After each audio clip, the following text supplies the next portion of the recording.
Okay, so you touched on marketing. I thought it was wonderful that you touched on the importance of integrity in marketing, Mhm. that what you're putting out there is exactly what you're offering, that you use any imagery that you have to represent your department or your facility or your teaching focus or style or whatever is accurate. And then I think you're right. I think if you can be as honest and upfront with what you're presenting and offering, then the parents come in knowing. So if you're not offering a competition school and you Mhm. put that right out there that this is, artistically concert-based training, then they can, and if they want a competition school, they can just go past. Right.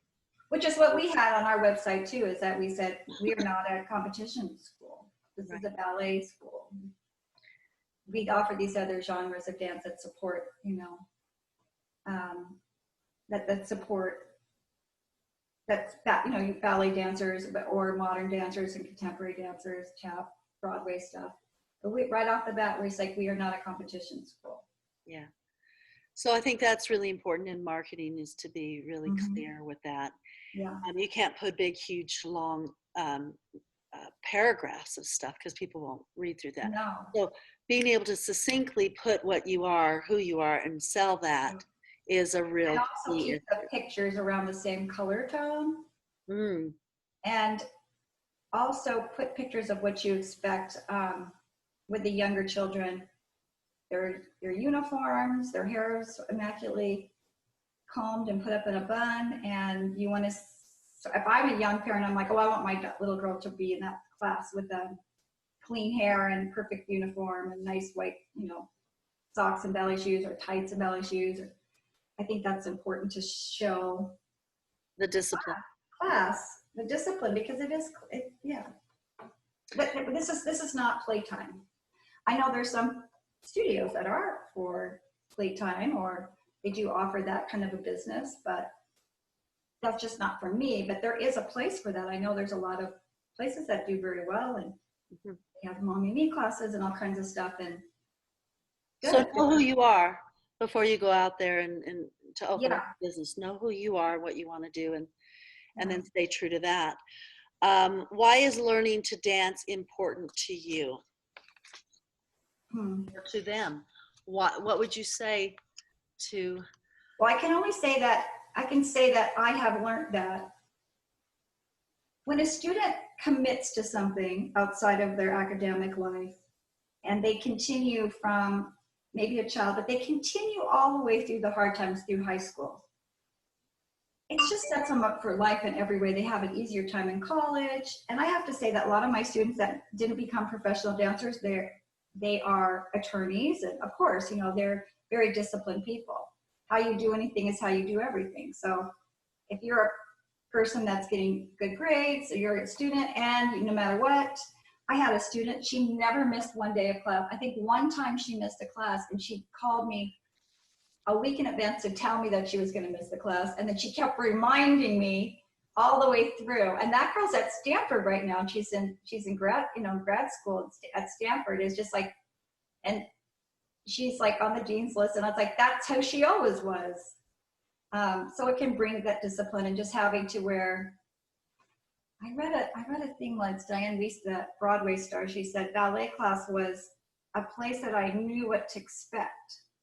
Like I knew that I had to have, I knew what I was wearing. I knew what came after. I knew what came after pliés. I knew, just having that place of like, I know what's going to happen. Mm-hmm. That's also very good outside of, your social life and your home life and all that. But there's expectations, and we're all living up to them, including the teacher, everyone in the room. Yeah. Well, that's a really beautiful comment that she made, because in a time when you're growing up and there are some really tenuous moments in your life, and certainly through adolescence and on through your teenage years and whatnot, having something that is stable and consistent, and like you said, even when you don't want to go, and you end up going, I'm so glad I went. Yeah. Come out of there like, oh, I'm so glad I did that class today. It just changes and also exercise. That's just such everything, it can change your take you out of a depression. You're Right, low. you go in one way, and then all of a sudden an exercise will just drop all that that frustration or that anxiety or stress, and you I can. think there was a, I think there was a something done at BYU, maybe it was, that was about following some students in their path, of like how they sticking to dance and then at their after, like, Mhm. and how the percentage of them, no matter what they did, they were very successful in that business. I mean, they could have been a restaurant, owned a restaurant, or they're a cook, but they're like a really good cook and people know them very well. Like, it's just that how you do anything's how you do everything. Yeah, Yeah. definitely. So dances, and I think it's actually I think it's like sports and music. I think these really specific extracurricular types of activities allow the students to learn not just discipline, which is actually incredibly important, but along with a skill, along with group unity and being a team player, Yeah. along with following through something to the end, which are really Following through important. something to the end is exactly what it is. And as a parent, and that's a good thing to have for a studio, to have that as a known quality, that no matter what, their students always follow through, whether they choose that road or not. I think that's a good thing to have in a dance studio. Make that your And it, always follow through. yeah, it carries over to other things in your life, so it's transferable. And that's probably the biggest intrinsic value in Mm-hmm. these youth types of activities, whether they choose to become a dancer or not. Um, well, if you had to hire a teacher, what are you looking for to hire a teacher?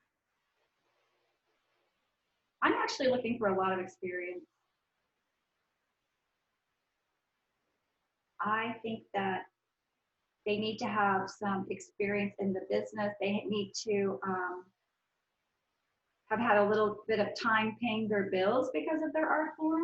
Like you work somewhere, you have a contract or something, and you're like, that's how you're making your rent. I think it's a different kind of a dedication. Um, get as much experience as you can teaching. Um, I think of course, the older you are, the older a teacher is, the more experienced, but they could be jaded too. They could go the other way and not have any new ideas. We could look at it totally opposite too. Like they don't have any. What type of a personality do you think, or can all personalities I think all play? personalities definitely depend, definitely. And maybe it's just also too, like what's their passion? How much do they love children? How much do they want to share? Because you could be a young person and just have like, I have so much information I want to say, I want to tell. Like I've gathered, I've been a gardener of information. I can't wait to plant the seed. That's a great quality. I look for that. Like what seeds are you walking in with? Mm-hmm. It can be your passion. Um, So as far as pedagogical concerns, I'll tell you what I don't like. Maybe okay, that will help. okay. We don't like we don't like the young person that thinks they just they have all the knowledge to teach. Like don't come across as like, oh, you need me, I'm gonna do this new thing, and because that has nothing to do with teaching dance. That has to do with maybe choreographing something new, but be really humble. I think that's really very important. The most successful dancers are that I know are the most humble. That they remember everyone's names. They remember where they. I think that they're always wanting to look. They're always looking for something new, another way of gathering information for teaching or performing. Or you have to be humble. And sometimes when we're young, we put on we have to like fake it till you make it, but don't fake it. And also, I've had someone say, I'm just starting and I'm really excited. I love to learn from you. That's a big thing to say too. I love to learn what you do. I love what you're doing here. Those relationships have been worked out. But there's been teachers that don't work out. Mm-hmm. Yeah. They go find experience in another place. Yeah. And then come back. and don't you think it's important to have share the same philosophy if you're Mm-hmm. so when you're hiring different people, you want them to Oh share yeah. the philosophy of of There needs to be a criteria in a school.